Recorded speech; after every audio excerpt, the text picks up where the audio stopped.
Hey everybody, today's tutorial is going to be all about how to embroider on a hat.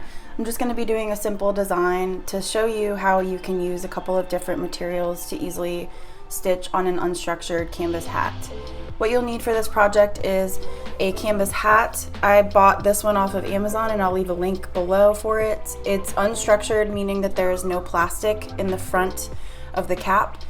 That makes it really hard to work with if you have plastic or impossible. So make sure that you have one that is completely unstructured and flexible and made of canvas material. I would highly recommend that as a material to work with when you're stitching on a hat.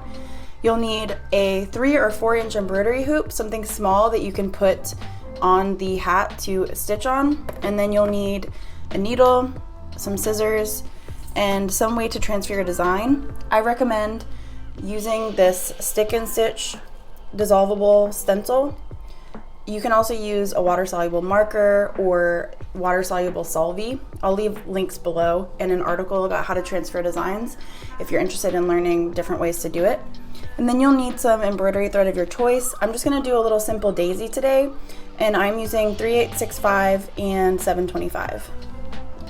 So the first thing you're going to want to do is design whatever you want to stitch on the hat and go ahead and put it on whatever stabilizer you're using, or if you're just going to hand draw the design onto your hat, you can do that as well.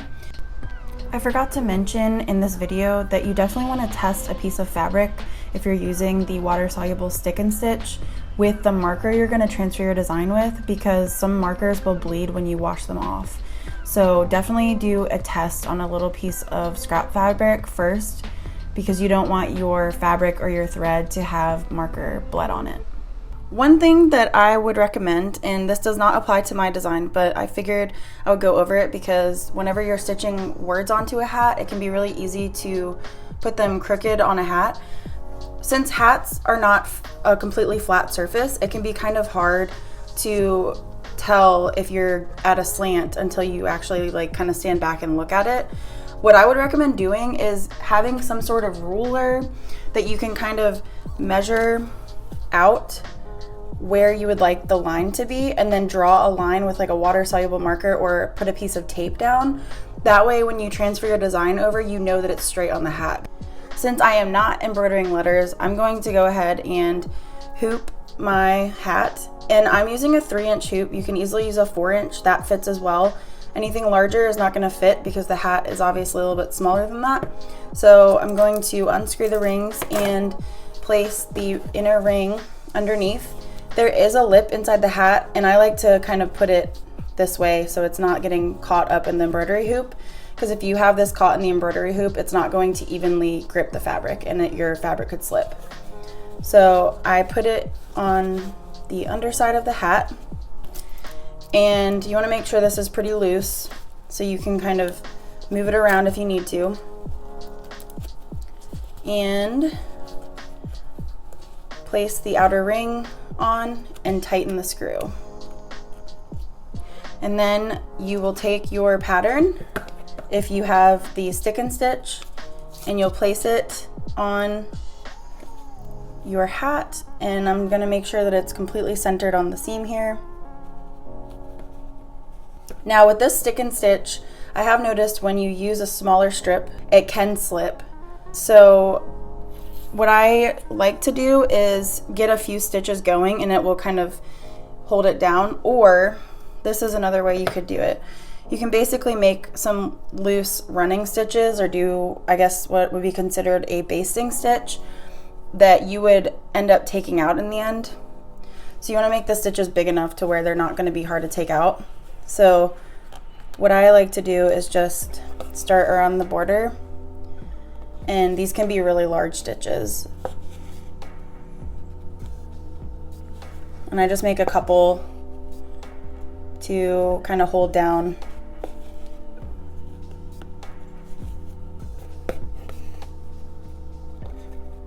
Alright, so I made a couple of running stitches, and the tail of it is not secured. I just have it hanging because I want to be able to just easily take it out at the end. And now I'll get to stitching. So for the flower, I'm going to just be using satin stitches for the petals.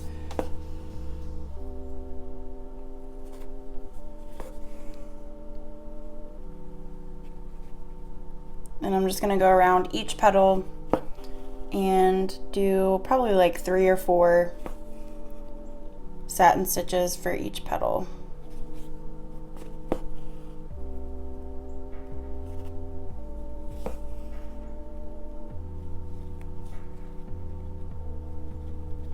Since this hat's going to be worn, I like to knot everything to make sure that none of the thread falls out. So what I like to do, if you only have one strand of thread, you want to keep it long enough to where you can do this, so don't stitch it down to where it's like only an inch long, because then you won't be able to knot this. But what I end up doing is I go underneath the previous stitch and I'll take the thread and keep a little loop, and then I will basically feed the tail through the loop once and make another loop, and then I'll do it one more time, and then you can just kind of pull it tight. And as you can see, it forms a knot, and then you can just trim it down. I found this to be the easiest way, and these knots hold a little bit better even than tying 2 pieces of thread together. I'm not sure what this knot is called, so if anybody knows, let me know. So I finished the petals, and now I'm just going to go in with a couple of French knots for the center of the daisy.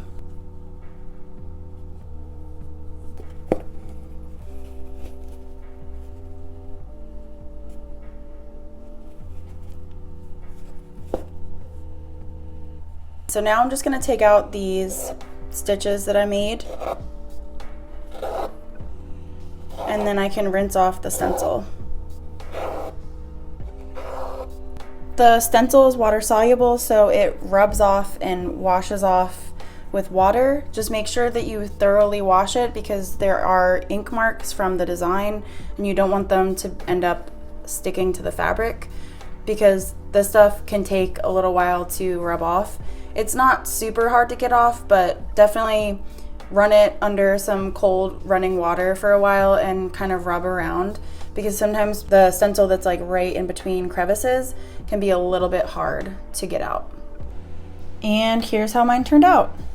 If you guys like this tutorial, I think you might also like some of my Skillshare classes.